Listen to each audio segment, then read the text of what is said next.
Auditioning for 1 or 2 line auditions is really hard, and today we're going to teach you how to do it in a way that gets you booking work.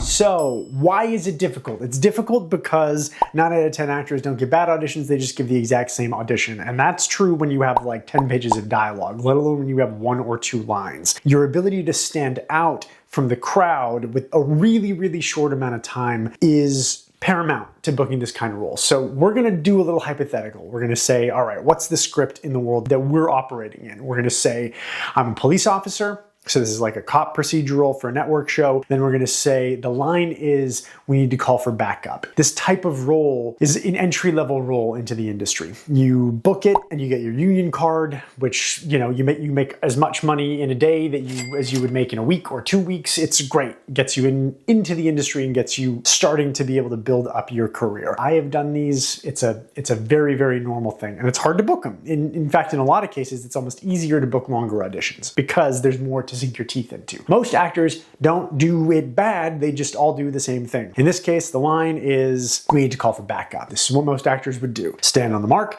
which is good. It's gonna put you in a mid. This is where I'm lit to look and feel my best today. I'm gonna connect to my reader and I'm gonna just stand by, and we need to call for backup. It's not bad. It says the line, there's a level of intensity to it, but it's boring. It's boring, and you can tell. And even if the acting is good, and even if you're being nice to me and saying that the acting is good, it's boring. So how do we flesh this out? How do we make this more interesting and dynamic? The first thing that we want to do is play with our coverage. If I take a step behind the mark, it puts me into a wide. This means I can be bigger here if I need to be. It also allows me to step forward, which creates a sense of movement. I'm coming in from somewhere and going to the action of the scene. So in this case, take a step back. I'm going to build movement in, and then from here, I can establish the world. Now, my world here is the frame. If I see it, you will believe it because the camera's not pointed at it. So in this instance, I can see something that I'm reacting to. You'll believe that there's stuff that I am trying to get a better look at. I am in complete control of how you process the story being told off camera. If I'm coming in and we have to call for backup, we can assume it's because shit's going down. So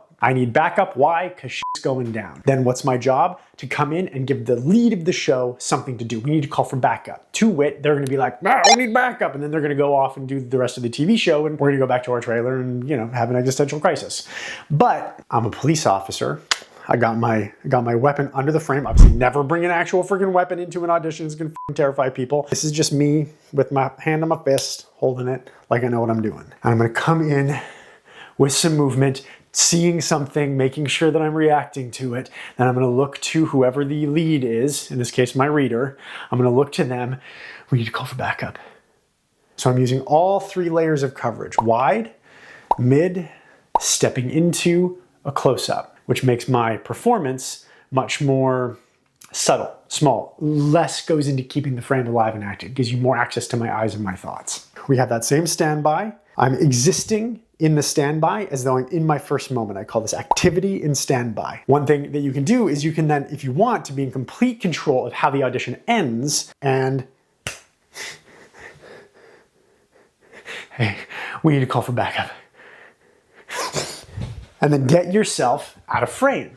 You're in charge of when it ends. And you're also ending on something that's exciting. Your character isn't just ceasing to exist after this. Your character is going on to live the rest of their life, right? We're gonna add one more thing to this, and that is a piece of wardrobe that's gonna help me look like a cop. So this is the jacket I wear for almost everything that's like military, police, all that kind of stuff. For some reason, it makes me translate more as this thing. It also makes me feel more like this thing. So the final product here for this one-liner, as a police officer, which this piece of wardrobe helps me with my weapon drawn, putting it all together, real quick for you, stand by, and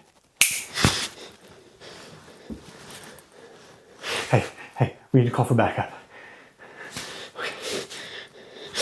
And then I'm off. Breath, physical affectation existing within the stakes of the scene, and all of a sudden it goes from, we need to call for backup, to, hey, we need to call for backup.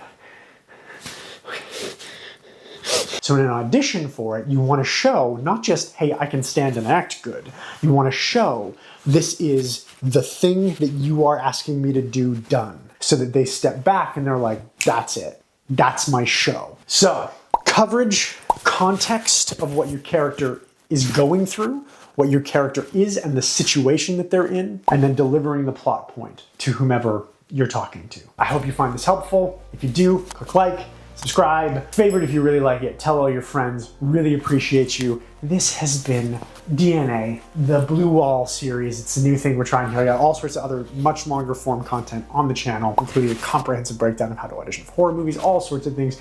Check it out. Thank you so much for being here. Go be people.